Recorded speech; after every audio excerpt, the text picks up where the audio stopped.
Moving on, this article featured in the current edition of Willamette Week is certainly worth your time.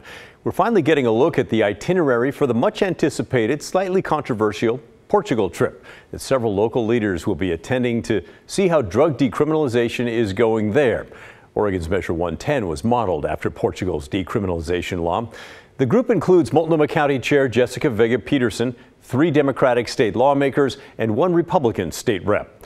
Multnomah County District Attorney Mike Schmidt was originally going to go, but the morning after our last story on the trip, his office called to say, okay, they emailed, and they said, you know what, he's just too busy, he's not going to go. Instead, a staffer is going to go in his place. Also on the list is the president of the Portland Police Association, Aaron Schmautz. We'll hear from him in a little bit. The trip is funded by the Health Justice Recovery Alliance. That's a group which wants Measure 110 left alone amid this growing effort to drastically change it and recriminalize possession of hard drugs. The drama surrounding this fact-finding trip is no secret. Many wonder why a trip across the globe is necessary, especially considering the issues we're facing right here and now here in Oregon.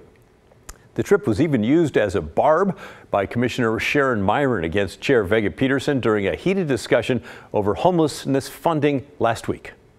I'm curious, just in terms of even visiting some of these places that the county is involved in, if the chair has personally visited the BHRC over the past couple of months. It is closer than Portugal, I will say. Oh, yeah. So let's hope the trip's all about business, right? Well, they'll arrive in Lisbon, Portugal on Sunday, October 29th, and their scheduled events begin that Monday. They'll meet with the man behind Portugal's drug decriminalization program that morning.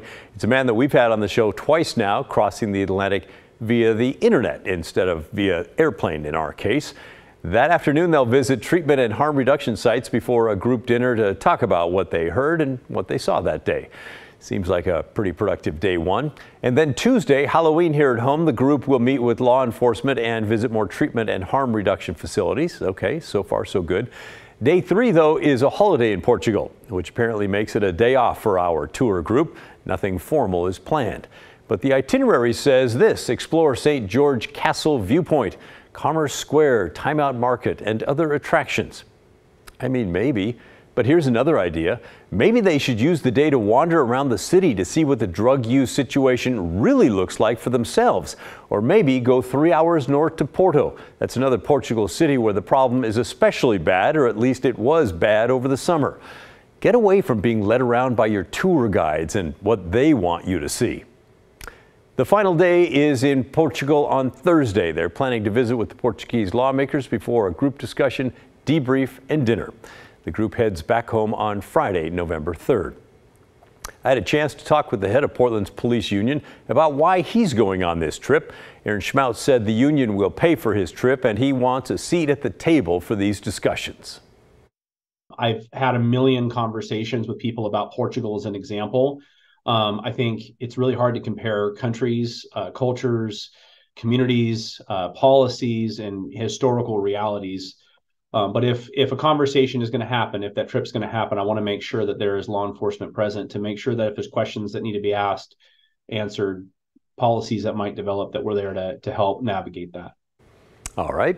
State Senator Kate Lieber, a Democrat, said she is also going and will pay for the trip herself. She's a co-chair of a new committee put together by state lawmakers to try and fix Oregon's drug problems. She said if Oregon's Measure 110 is modeled after Portugal, she wants to go see it for herself. One of the things that is missing that I'm really curious about finding out is how do they have this accountability within their public health side of the system, sort of that demand side of the system? How do we lessen the demand side and still have accountability? My understanding is that they actually have achieved that.